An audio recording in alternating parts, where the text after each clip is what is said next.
Hello guys, welcome to Meze Tech Hub. These are Microsoft Word series. So today we are going to be learning.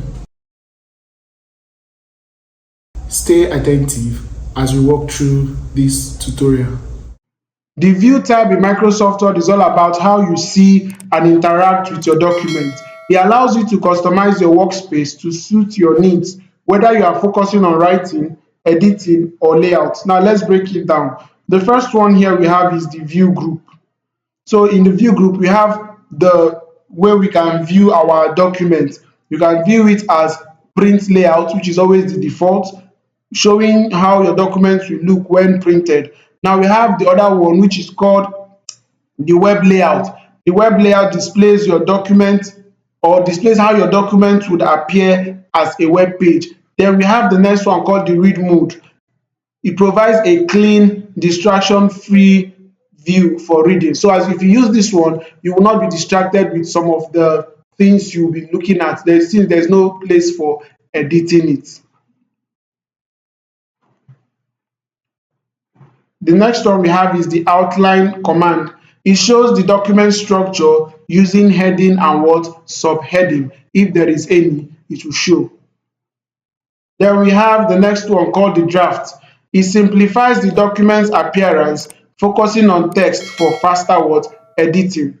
Now when you come to the next group, which is the show group, we have the ruler. The ruler displays or hides the horizontal and vertical rulers. You can see the horizontal and vertical rulers. So you can either hide it.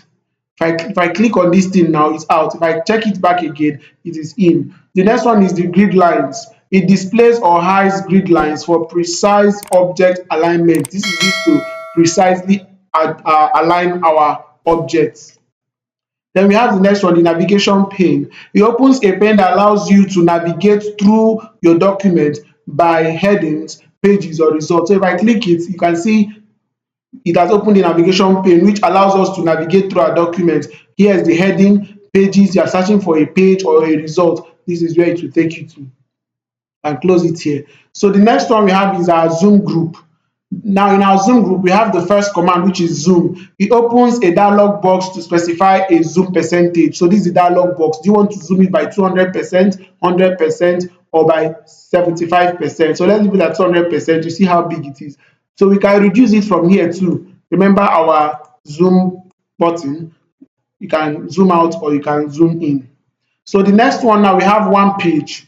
So it zooms to display one page at a time, which is almost the default. Then we have the multiple page or the multiple pages. It zooms to display multiple pages at a time. And then we have the page width. It zooms to fit the page width to the window. You can see it now. So now we have the next group, which is the window group. In the window group, we have the new window. It opens a new window displaying the same document. Opens the new window displaying the same document. Then we have the arrange all command. It arranges all open windows side by side.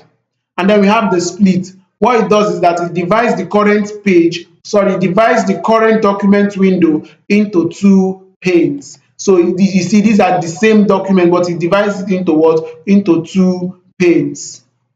So you can remove it by clicking it back or add. Now we have the next one, view side by side. It allows you to view two documents next to each one. Assuming we opened another document, you can now use it to view side by side. So we have the view side by side. It allows you to view two documents next to one another. So if we open another document, we can now view side by side. Then we have the next one. It says synchronous scrolling. When using view side by side, this allows both documents to scroll at the same time. So this synchronous scrolling will help you to be scrolling each document that you are viewing side by side at the same time. The next one we have is the reset window position. So you can use it to place your window to compare side by side too. Then we have the switch windows. It allows you to switch between open Word document. So when you click it, you see this document 1. If you have document 2, document 3, or whatever document that is open, you will see all of them here. And then the last one we have is the macros group. Then you can see the macros command. So what does it do? It provides access to view and run what? Macros. Thank you for watching today's video. Make sure you apply what you've learned and also try to share it to others. Drop a comment and don't forget to subscribe. Thank you.